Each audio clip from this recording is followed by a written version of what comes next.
بسم اللہ الرحمن الرحیم۔ السلام علیکم ورحمۃ اللہ وبرکاتہ۔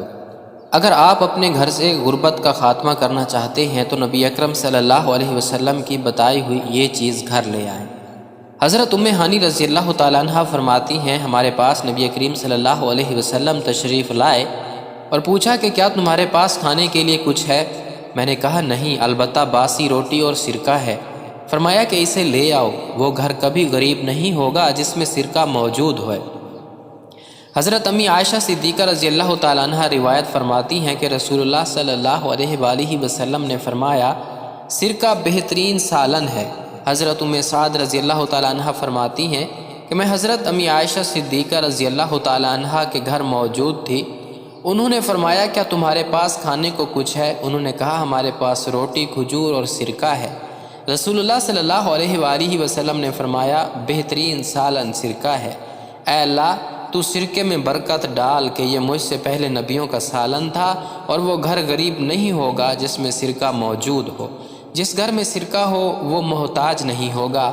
رسول اللہ صلی اللہ علیہ وآلہ وسلم کی بتلائی ہوئی یہ غذا شوگر، کولیسٹرول، کینسر اور موٹاپے کی بھی دشمن ہے۔ ناظرین گرامی، سرکہ ایک اسلامی غذا بھی ہے۔ اس کا استعمال طب اسلامی میں معروف رہا ہے، لیکن اس کا ہرگز یہ مطلب نہیں کہ مصنوعی طور پر تیار کیا جانے والا سرکہ ایسی غذا ہے۔ موجودہ دور میں خالص سرکہ ملنا مشکل نہیں، لیکن بازاری کھانوں میں استعمال ہونے والا سرکہ سینتھیٹک ہے۔ سبزیوں اور پھلوں سے بنایا جانے والا سرکہ اصلی اور مفید ہوتا ہے، تاہم سیب اور انگور کا سرکہ افضل شمار کیا جاتا ہے۔ سیب اور انگور کے سرکے میں گندم یا جو کی روٹی بھگو کر کھانے سے غیر معمولی راحت اور توانائی ملتی ہے۔ سرکہ انبیاء کو بھی بے حد پسند تھا۔ صحیح مسلم میں حضرت جابر بن عبداللہ رضی اللہ تعالیٰ عنہ سے روایت ہے کہ رسول اللہ صلی اللہ علیہ وآلہ وسلم نے اپنے گھر میں سالن طلب فرمایا۔ گھر کے لوگوں نے کہا کہ سرکے کے سوا کچھ نہیں ہے۔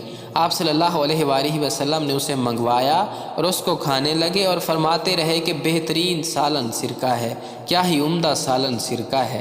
سنن ابن ماجہ کی ایک روایت کے مطابق نبی اکرم صلی اللہ علیہ وسلم کا فرمان ہے، سرکہ کیا ہی عمدہ سالن ہے۔ اے اللہ، سرکے میں برکت عطا کر، اس لیے کہ مجھ سے پہلے تمام انبیاء کا سالن تھا، اور جس گھر میں سرکہ ہو وہ گھر محتاج نہیں ہے۔ سرکے کے خاص پر اتباع لکھتے ہیں کہ یہ حرارت و برودت سے مرکب ہے، مگر برودت زیادہ ہوتی ہے۔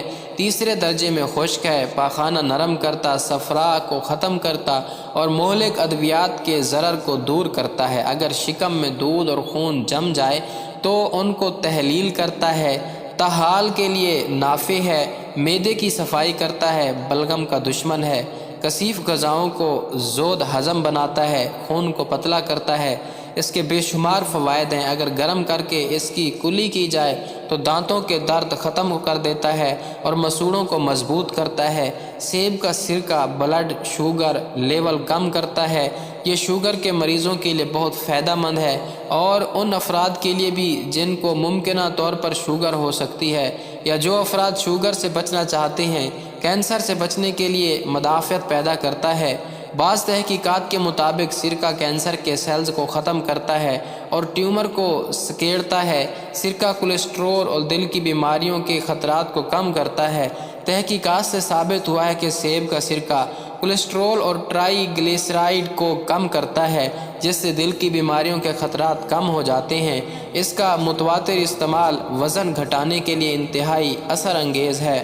عید قربان کے موقع پر سیب یا انگور کا خالص سرکہ گوشت کے ساتھ استعمال کیا جائے تو گوشت جلد ہضم ہوگا اور اس کے مضرات پیدا نہیں ہوں گے۔